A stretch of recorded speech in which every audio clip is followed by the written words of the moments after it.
Israel का खौफ, Hamas का अब नहीं होगा कोई नेता, पड़े किसके हाथों में होगी कमान। शनिवार की मौत के बाद हमास का नेतृत्व 5 सदस्य समिति करेगी। समिति के सभी वर्तमान सदस्य कतर में स्थित हैं। इस सूत्र में जानकारी दी है कि समिति में दोनों फिलिस्तीनी क्षेत्रों और समुदाय के प्रतिनिधि शामिल हैं। गाजा की देखरेख की जिम्मेदारी खलील अल हया, पश्चिमी तट की जिम्मेदारी जहीर जबरीन और विदेश में रहने वाले फिलिस्तीनियों की देखरेख के लिए खालिद मैसाल को जिम्मेदारी दी गई है। यानी शनिवार के बाद हमास का अगला चीफ कौन होगा? पिछले कई दिनों से दुनिया से इस सवाल का जवाब ढूंढने की कोशिश कर रही है।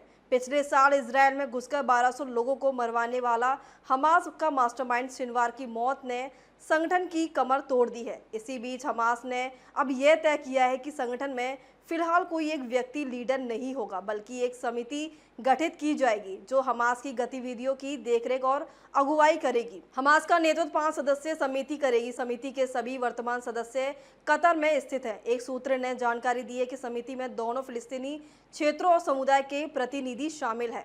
इन लोगों को दी गई जिम्मेदारी: गाजा की देखरेख की जिम्मेदारी खलील अल हया, पश्चिमी तट की जिम्मेदारी जहीर जबरीन और विदेश में रहने वाले फिलिस्तीनियों की देखभाल के लिए खालिद मैसाल को जिम्मेदारी दी गई है। इसके अलावा समिति में हमास की सूरा सलाहकार परिषद के प्रमुख मोहम्मद दरवेश और राजनीतिक ब्यूरो के सचिव भी शामिल हैं। वही समिति के सदस्य राजनीतिक निर्णय भी ले सकते हैं। बता दें कि बुधवार को दक्षिणी गाजा में इजरायली सेना ने यहाँ शनिवार को मौत के घाट उतार दिया था। 31 जुलाई को इस्माइल हानिया की मौत के बाद शनिवार को हमास का चीफ नियुक्त किया गया था।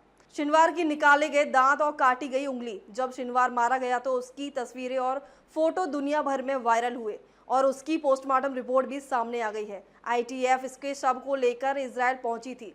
शनिवार की एक उंगली काटकर उसका DNA परीक्षण किया गया, दांत निकालकर उसका भी परीक्षण किया गया। दोनों जांच के बाद इस बात की पुष्टि हुई है कि मारा गया आतंकी शनिवार है। शनिवार की मौत के बाद फीस से हमास और ईरान के इजराइल को चुनौती दी है। ईरान और हमास ने कहा है कि शनिवार की मौत शदाहत है, वहीं इजराइल को इसका खामियाजा भुगतना पड़ेगा। ईरान ने कहा है कि शनिवार की मौत का बदला जरूर लिया जाएगा। ईरान के सर्वोच्च नेता अयतुल्लाह अली खामेनेई ने शनिवार को कहा है कि शनिवार की मौत शदाहत से कुछ कम कहना उसका अपमान है।